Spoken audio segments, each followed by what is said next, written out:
Kasus COVID-19 secara nasional memang sudah menurun, namun masyarakat tetap diminta ekstra waspada dalam menghadapi libur Natal dan Tahun Baru Nataru agar jangan sampai terjadi lonjakan berikutnya.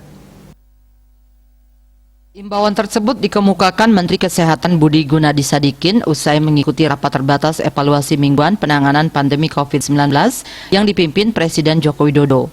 Dalam keterangan pers dipantau secara virtual di kanal YouTube Sekretariat Presiden, Menkes mengatakan Presiden menekankan kepada 5 provinsi di Pulau Jawa yang jumlah kasusnya sudah mulai melandai dan ada kenaikan harus dimonitor secara ketat. Ia mengatakan Presiden juga mengarahkan agar sekolah-sekolah yang melakukan pendidikan tatap muka melakukan surveillance yang ketat, sehingga jika ada indikasi bisa dilakukan tindakan agar tidak menyebar. Lanjutnya, pada minggu lalu berdasarkan observasi di Kementerian Kesehatan ada 126 kabupaten kota yang naik. Beberapa di antaranya ada yang sudah 3 minggu berturut-turut naik.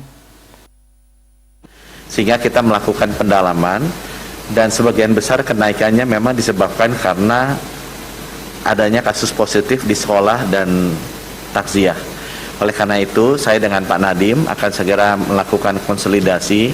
Rencananya mudah-mudahan minggu ini kita sudah bisa selesaikan bagaimana kita bisa tetap melakukan program tatap muka tapi dengan surveillance yang aktif dan yang lebih proaktif. Dia Dewi Bali Pos melaporkan.